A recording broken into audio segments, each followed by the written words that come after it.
Hi guys. So for the rest of this unit, much of the notes you're going to do are actually going to be in the video form. The reason for that is we don't have time to allow you to work in class and to do regular lecture. And I think working together in class with me there to help you is far more valuable than you just sitting quietly and taking notes. So we're going to do this video form. The cool thing about this is not only do you get a chance to go at your own pace, so you can stop the video or pause it anytime you need to catch up, you also don't have to wait for anybody else to finish, and I can get a better feeling of how much you know because instead of just the one or two people who like to answer, I get feedback from all of you because of the quizzes. So periodically you'll see the video will pause and the screen will move over and you'll get questions on the side. They will be graded. The grade will come from 10 points for having completed it on time. If you're late, of course, less than that. And the other 10 points from your percentage. So if you get a 70%, you get 7 points, and if it's on time, you get 10, so you get a 17 out of 20. Be forewarned, you can't fast forward, but you can rewind. Okay, so for this method, it's important that you keep in mind that we're going to look at each trait individually. So if we look at our first sample problem, we've got a heterozygous parent for purple, so purple, and then big T, little t for tall, little f for white, and then big T, little t is going to result in tall. When we make our Punnett squares, we're going to make two separate Punnett squares, and we're going to do the s first, so big F, and little f, little f. Then we fill it in as we normally would.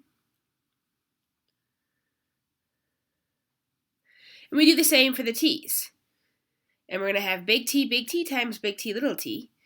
So we're going to fill it in individually like we normally would. Now when it comes to interpreting, we're going to start with purple. So the purple would be big F, little f. There's two of those. That's the only possibility for purple. So we're going to write big F, little f. For tall, however, there are two possibilities. There's big T, or big T, little t. So it's also possible that we can have big F, little f with the big T, little t. Because remember, we're looking at both of these together.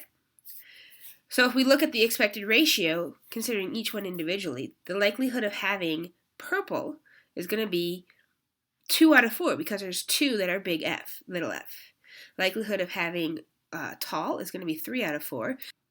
So 2 times 3 is 6, and 4 times 4 is 16.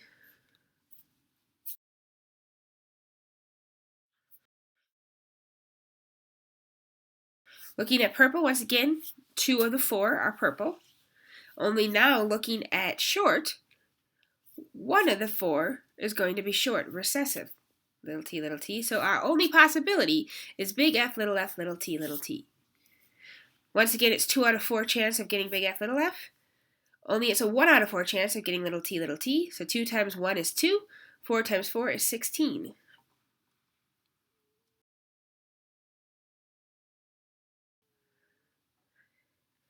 Looking at white now, little f will result in white. And so we only have one possibility for that, little f. And for tall, once again, we have 3 possibilities, big T, or the 2 big T, little t's. So our second genotype would be little f, big T, little t.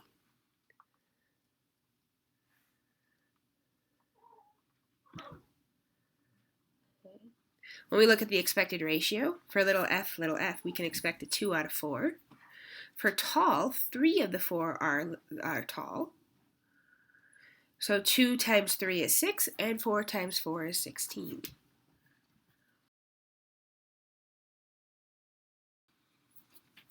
Finally, for white, once again, 2 out of 4, little f.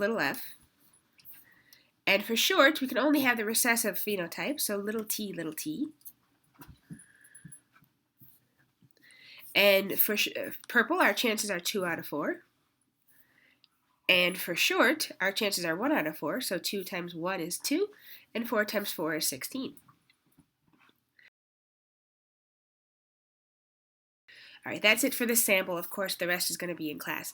So if you need any help, come see me.